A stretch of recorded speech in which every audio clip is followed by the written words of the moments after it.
Hey friends, welcome back to the Y Experience with Digital Delight. Thank you for always tuning in.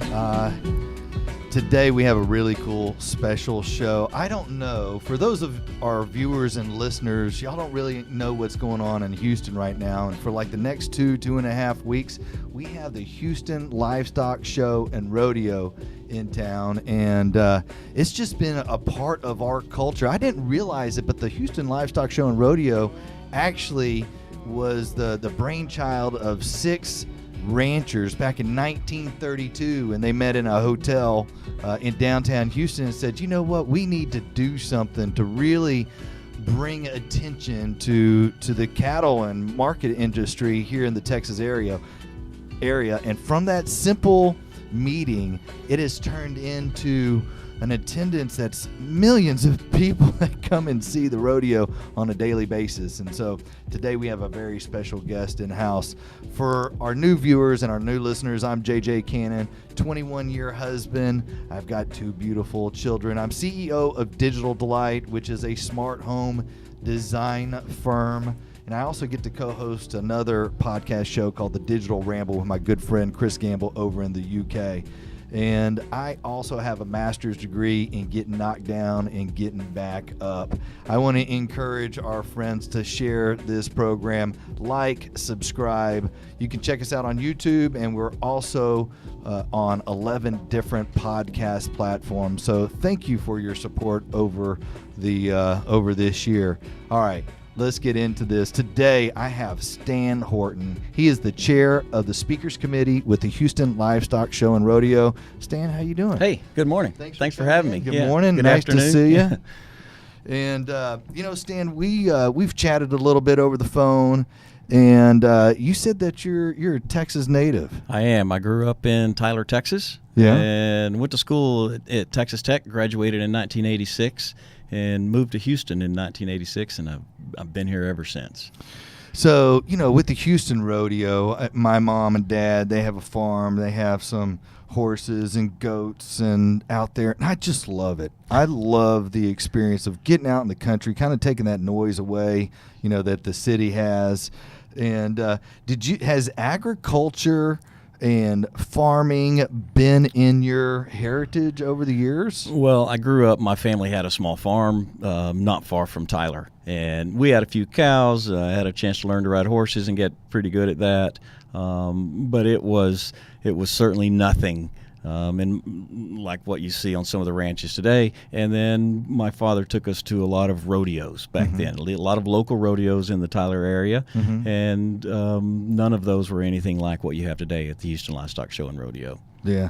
Do you have any childhood memories of like maybe rodeo or time out on the farm or something like that with grandpa or daddy or your family out there? So it was a lot of fun having a farm. Yeah. Some of the fun things, besides just getting to go out there and hang out and be in an open area, I remember my dad often let my brother and I help him feed the cows and fix fences and things like that. But back then I thought that's really just a lot of work. Yeah. And today I realize that helped me have a better understanding of the ranching industry. And I think it had a lot to do with my understanding and development of a work ethic, because that's what it took in order to get the job done on the ranch. Yeah, it seems like everything out on the ranch is a DIY. It's like a do-it-yourself or it ain't getting done. Well, you can count on, regardless of what you've done today, there will be plenty to do tomorrow. Oh, my dad, he's always like, boy, I wish that rain would quit dropping. I can't get on my tractor and mow the grass. And then there are times you wish it would rain again so we can have some hay. Yeah, no doubt about it. It's a give and take all the time. Now, so you've been involved with the rodeo how long? So when I moved to Houston in 1986, a really good friend of mine, college friend, Brenda Baker Stubbs, introduced me to her father, Roy Elledge, who was a lifetime vice president of the show, very involved. He was a part owner of one of the wagons, Wagon 7, on the Saltgrass Trail. And he also introduced me to the Speakers Committee. But so in 1987, I started and rode with my first time on the Saltgrass Trail with Wagon 7, the Magnificent 7. And I rode there with those guys until the mid 90s. All right, tell me real quick Sure. about that. You rode with them. What does that mean? So there are saltgrass trails known as the granddaddy of them all, and it starts about 100 miles away in Cat Springs, Texas, and it rides for a week into Houston. And we have a bunch of different wagons for different associations or different groups that are affiliated with the Saltgrass Trail, and lots of riders. And those riders kind of relive the ways of the Old West. We have you eat over an open fire sometimes, and you ride horses, and rain or shine, sleet or snow, it doesn't really matter. And we've enjoyed all those kinds of weathers in the years that I rode, and they still do today. But you get up every morning and you ride on your horse and sit on the back of the saddle for 12 hours a day and cover 12 to 15 miles and work your way into Houston. This year there were 12 different trail rides that start all over the state and work their way into Texas. We even have one that comes from Louisiana. So, my goodness, one time I took a horse ride for a couple of hours, and I had to have a masseuse work me over the next day. It's definitely something you have to get used to. Yeah. Oh my goodness.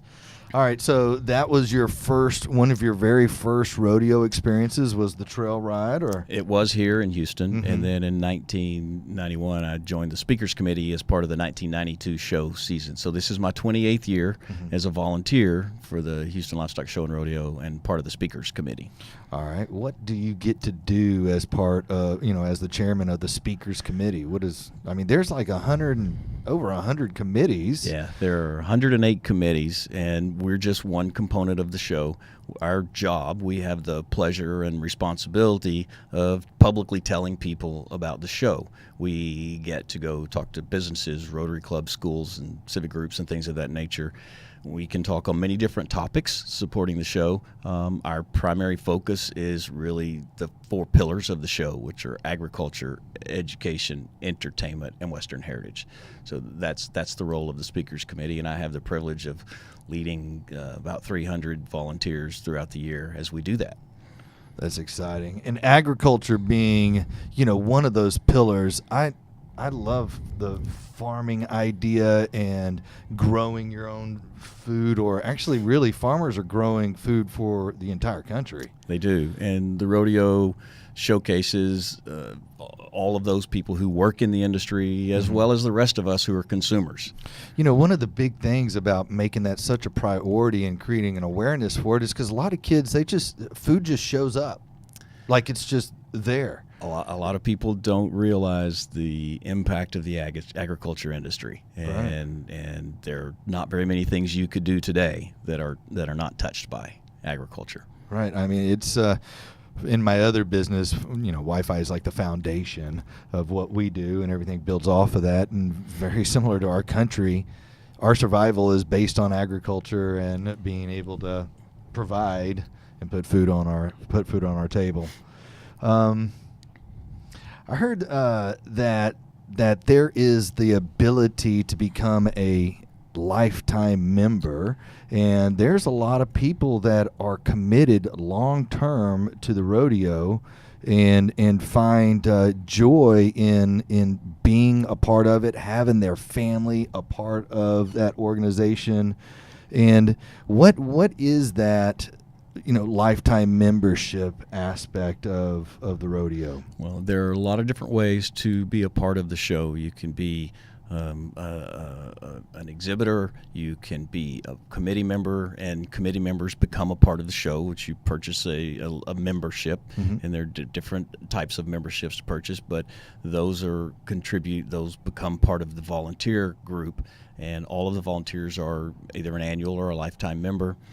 We have, you mentioned it a while ago, a lot of volunteers. There are over 34,000 volunteers that put on the Houston Livestock Show and 34,000 volunteers? It is. It's like one of the largest corporations that you could imagine, and there are a lot of aspects to these companies and a lot of departments, and their job is to go out and promote their business in whatever it is. What our 34,000 volunteers do on the 108 committees is similar in that we help various aspects of the Houston Livestock Show and Rodeo. So we put it on, everything from picking up trash to helping the kids come in and get set up at all hours. A lot of these students will show up with their animals at 2 or 3 o'clock in the morning, and they'll be ready for their show the next day. And our volunteers are out there helping them get set up. You'll see the volunteers on the show grounds every day, helping people get into the arenas, into the shows, as well as providing assistance and giving them direction while they're out there. And then we have a lot of volunteers who help raise money that contribute to the more than $475 million that the Houston Livestock Show and Rodeo has given in scholarships since 1957. Yeah. Oh my goodness. And let's just go down there to that scholarship aspect of things. And that's agriculture is definitely one of the pillars of the rodeo, but also education and helping our Texas youth that want to further their education is a big part of the rodeo. And I was doing a little looking. 800, y'all are committed to over 800 scholarships. Yes, last year there were about 800 new scholarships that were given. The educational commitment for 2019 is in excess of $27 million. Of that, about a little over $8 million goes to the exhibitors. We have more than $17 million in just pure scholarships that go to students. We give educational grants for graduate assistantships and the like. And so there's a lot of money that the show contributes each year. And like I say, after this year, after the 2019 season, we will be able to change that number to exceeding $500 million in educational support that the Houston Livestock Show and Rodeo has given back to the state of Texas.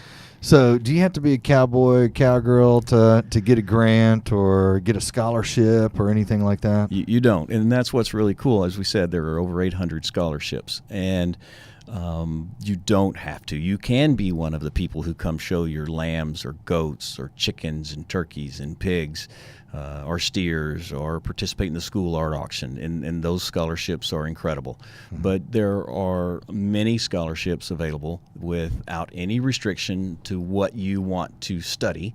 Mm-hmm. The only restrictions are that you attend a Texas school, and I think I said earlier we have more than 2,300 students right now on scholarship at 80 Texas colleges and universities throughout the state. Wow. And if people want to learn more about those scholarships and the types of scholarships, the show has a website, RODEOHOUSTON.com, mm-hmm. and it allows you to go look up all of the different types of scholarships and the requirements to earn one of those. All right, and yeah, we're going to have all those links down in the description. And I was taking a look at y'all's website, and whoever does y'all's website did an amazing job. It is so informative. From the agriculture, from your 4 pillars, as well as with the educational programs, and then the different exhibits that you have, and the different attractions, and the contests, like the rodeo. Draws not only people to come to the carnival or maybe to go to the show, but some serious athletes to participate in the rodeo itself. And y'all have like the Super Series. You also have that Super Shootout, which has some really large purses for some of the top pros from around the country. There are some amazing athletes, but I want to touch on something you mentioned about the website and some of the things that you see at the show.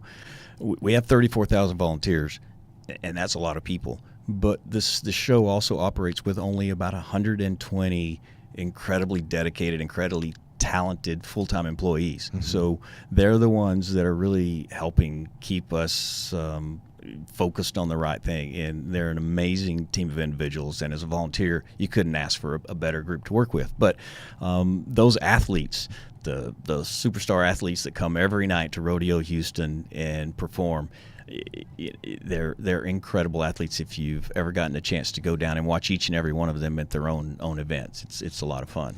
When I was a kid, I thought I was a cowboy. And me and my buddy Rob Schutenhauer and a couple of other fellas, I grew up in Fort Bend County down in the Richmond-Rosenberg area, but over in Pecan Grove off 359 and 732, 723, something like that, there was a spot that on the weekends you could sign a waiver and actually get on a bull and try it out to really see prove your merit. And a couple of my buddies, they figured they'd go try their boots on and see if they could do it. And I almost committed until I saw one of my buddies get almost broken in half. And that fixed me right up and changed that thought pattern. Have you ever ridden a bull or done any, barrel racing or anything like that? So growing up with a farm and cattle and stuff, I admit that I have been on some steers that I probably should have not gotten so close to. I have definitely ridden plenty of horses that were more spirited than me and did everything they could to throw me. Right. But most of my association with being on the back of an animal has been on a horse that's more rider friendly than what you might see in the arena at Rodeo Houston every night. Oh my goodness! Yeah, you can get on. I've been on a horse that wasn't rider friendly, and oh my goodness, I couldn't wait to get off. That is not for me by any means. Hey friends, thank you for tuning in. If y'all have any questions for Stan and I, please drop them down in the comments. We're going to get to the comments here at the end of the show. So thank y'all for tuning in. Let me look back here. Now, one of the things, the prizes, one of the cherished thing is not only the purse with these pro riders, but the buckles. And the buckles are just beautiful. They're almost like a work of art, but it's a sense of pride to earn, because that's really what you have to do. You're earning that belt buckle, and kind of, it's a presence that you get to wear, out in public. It's a great sense of pride. And if you see some of those riders, there are 7 professional rodeo events at Rodeo Houston each year, and from bareback, saddle bronc, team roping, tie down roping, barrel racing, bull riding. Those cowboys or cowgirls, they'll win throughout their night and come to a super series, but at the end, the grand champions get an incredible amount of money, like $50,000, plus that gorgeous belt buckle you're talking about, plus a fabulous saddle. And if you win one of the super series events, or you win the event for the year, you're crowned the champion, then you also get invited back next year to Rodeo Houston. Mm-hmm. Mm-hmm. And do you have to qualify every year to participate if you're not champion? Rodeo Houston is an invitation event where, there are 2 parts above it, but it draws the top cowboys and cowgirls from around North America to come and compete. And then the last day, then this year it's on Saturday, March 16th, is the big event that is certainly invitation only, and it draws from some of the top well-known rodeos around North America, and those people are invited to come compete individually and as a team, to earn the championships. I don't know if you know or not, but is this like all pro rodeo athletes from all over the world, or is it mainly a national competition that we focus on? Do you know? I'm not 100% certain, but I believe most of them are from North America, the U.S. and Canada. Whenever I was digging through the other day, when I was looking at the different championships and winners, it seemed like it was everybody across the nation. But I know that I've watched some PBR on television, and it seems like there's a lot of riders from Brazil, all over the world, and so I didn't know if it was a global type of competition or if it was more organized and I wish States. I'm not certain. That's cool. Do you get out to the carnival? I do. I make my way through the carnival many times each year. So I'm taking the girls tonight. I'm taking like 4 or 5 14-year-old girls, and we're going to, get ourselves a funnel cake. We're going to probably get a turkey leg, and then we're probably going to buy a couple of $100 worth of tickets and just have a fantastic night. Do you have a particular ride that you enjoy getting on, or maybe the kids, it was like a must-get-on type of ride? So I'll tell you, I'm a pretty adventurous person, and I do a lot of really fun things. But those rides are more than my stomach can handle. So most of those carnival rides are definitely more than I can handle. But I have 2 daughters, and they love anything that goes fast and goes in circles. I get dizzy just watching them. Yeah. So I usually stick on the ground, and I'm a great spectator. Yeah. I know there was a video recently of our president and CEO, Joel Kelly, riding the newest big carnival ride this year. He's much braver than I am. Where's the seatbelt? That's right. You know. Do you have a favorite treat out there? Is there something like fried that you must eat, or? Well, you mentioned funnel cakes a minute ago. I think last year I heard there were something like 80,000 funnel cakes and 365,000 fried Oreos that were purchased on NRG grounds. Wow. So I personally, I don't get to do this, or I choose not to do this throughout most of the year, but during Rodeo Houston, I find my way to try a few of the fried corn dogs. So that's kind of one of my weaknesses during the show. The fried corn dogs. Absolutely. I'm a corn dog fan for these 21 days. It's like your go-to protein. That's right. I don't think stick. There's not a better one in the country than you can get out here at NRG Park. You know what? I'm going to go find a corn dog stand tonight and get me one of those. Now, my understanding is, one of the largest draws to the rodeo outside of the rodeo itself and the carnival is the entertainment. And y'all always have a super stout, lineup of entertainment, and it's grown over the years to what it is today, to really feature some top shelf talent. And the attendance records just seem to continue to grow. And I know that we had one artist here the other night, Cardi B. Yes. And she's not necessarily somebody that I would personally listen to, but what I love about it is the cross-cultural, environment that our city embraces, and the rodeo truly is a reflection of that. It really is. It's part of it's in many ways, it's part of our Western heritage, but the rodeo does a great job of bringing in entertainers that fit that diverse culture and traditions that make our unique event as wonderful as it is. It's really America. Yeah. When you look across the carnival or you go inside, it's like a slice of everything. I love it. Where else can you get Brooks and Dunn, Cardi B, Zach Brown, Los Tigres del Norte on Go Tejano Day, to the king of country music, George Strait, who's going to close out this year with a concert-only performance. You can't get that anywhere else. It's packed into 3 weeks back-to-back. It's really an exciting opportunity. That stadium that we have is like 70,000. That's amazing. So it is. Last year, more than 2.4 million people went through the gates at NRG Park, and 1.3 million of them made their way into NRG Stadium to watch Rodeo Houston and the concert performers. If you kind of put it in perspective, people get really excited about the Super Bowl every year. I think there were 90,000 or so people that went to the Super Bowl on Super Bowl Sunday. If you think about it, rodeo's a big deal. We bring in a Super Bowl every day for 21 days straight. That is so cool. It's really an amazing event. And the impact that has on our city as a whole. I just think back to, those 6 guys sitting in that room going, we need to spread the word, about Texas and rodeo and agriculture. Do you think they even comprehended what they were starting? So I tell you, they definitely had the mindset to try to make the agriculture industry a better place for Texas back then.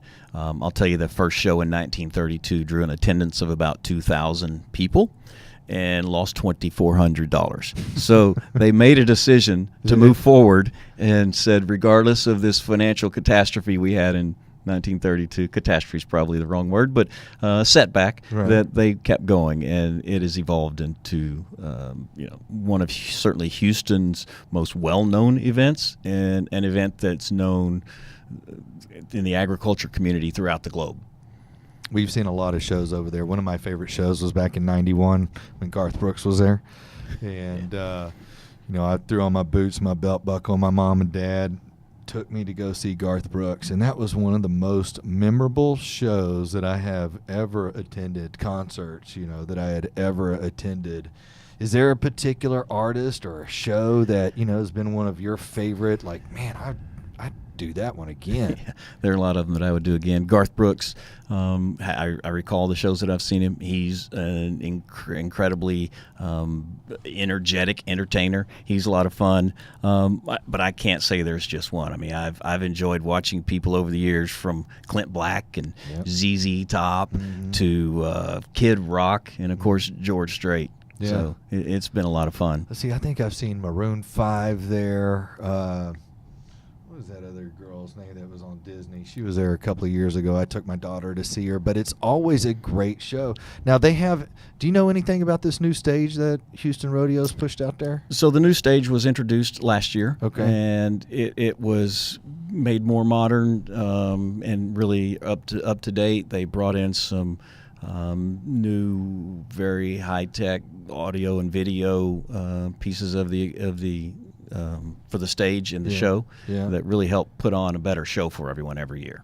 I'm going to throw my 2 cents in. I think they should figure out how to roll out a dance floor out there so we can get some boot scooting boogie going on. Yeah, but JJ, if you look around, if you're sitting in that stadium any one of those nights, and you look around your seats, or up in the all the parts, or down on the dirt where the people with the shoot seat ticket holders are gathered to watch the concert performance, if you think about it, everyone's dancing. That place some nights is like a giant dance floor already. It's a great place to be. I really enjoy going to the Houston Rodeo. I can't wait to go this evening. Let's hop on to our comment board. Thank you, everybody, for joining us here. And we're going to start up at the top. Julie Malin. Hey, how are you, Julie? Thank you for always tuning in and supporting the show. And yes, Kelly, Houston Rodeo is definitely a tradition. Kelly, my kids love it, yes. Kelly, what are some of the things that your kids love doing over there? I wish that my daughter would have done, she's a little older now, but what is that, where you can strap your kid to a sheep and let them run? Mutton busting. Mutton busting. Yes, it's a great event. It takes place a couple different places. There are every hour on the hour, I think from 10 a.m. until the early evening, out at NRG Park in the inside one of the carnival areas. They have mutton busting for kids of a certain age and certain weight, and then there's a registration that takes place every year to get into the arena every night, where the mutton busting committee, one of the 108 committees, does a fabulous job of bringing those little kids and riding that sheep across the arena. Yeah, you can tell your kiddos that they're acting up. I'm just going to duct tape you to that sheep and open the gate. That's right. Out the chute. All right, let's see here. What else? 80,000 funnel cakes. Yeah, that's amazing. I didn't know that there was that much mix to make 80,000 funnel cakes. Hopefully, you'll do your part to keep that number up this year. Yeah. Well, I'm gonna take your advice and try one of those fried corn dogs. Let's see. Yes, funnel cakes, turkey legs. What is that? Oh, carameled apples. I forgot about that. I had to pull off on the caramel apples. My teeth just don't. They want to stick on the apple itself. Isn't she now the highest attendance record breaker? Is that with Cardi B? Cardi B was the highest paid attendance concert of all times. Mm-hmm. I think she beat Garth Brooks by like 3 people. So, but certainly amazing. And George Strait, I believe, still holds the all-time attendance record from 2013, I believe. But yes, Cardi B put on. I think her people were standing at the door, kind of like that elevator thing. It's like, we can get 3 more people in here. Come on. I was there. It was there were a lot of people there that night. A huge crosscut of our city, I'm sure. All right, what's a lineup? I'm assuming that they're talking about a lineup with the artist, and you still have a bunch of artists left to perform this year, and I'm just going to pull it up here on my thing that I have. And so the concert lineup tonight, oh man, let's see, I'll just scroll down through here and come back to y'all have Old Dominion tonight, and y'all have Camila Cabello. There you go. Thanks, Mike, for pulling that up on there. And one of the other one that I thought was really interesting, Zed, which is definitely not country at all. It's a little bit more techno, a lot more youthful type of vibe. I just love that y'all are very open to having a variety of artists out there at the rodeo. Let me see. Julie, Dana did mutton riding on the big arena and still one of her favorite memories. Yeah, I bet you there's a lot of favorite memories out there. Friends, thank you for joining us today. And Stan, thank you so much for coming in today. Thank you, JJ. I mean, it was just absolutely fabulous that you had the time to come in and share with myself and with our audience. And let us know, and help us understand what truly the Houston Livestock Show and Rodeo is about, and their 4 pillars and giving back to the community and really focusing and creating awareness for agriculture, and the importance of that.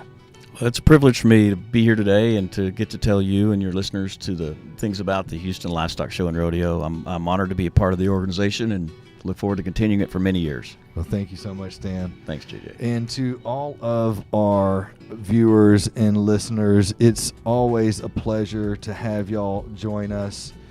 And let me get on down here. Thank you for joining us today. I want to encourage everyone to seek out their why. In every experience they create, ask yourself, why am I doing what I do? And what is the effect it is having on me and potentially others? In addition to that, ask, is it a positive return or is it not? I hope in everything we do, it is for the better. All right, until next week, friends, y'all have a great week.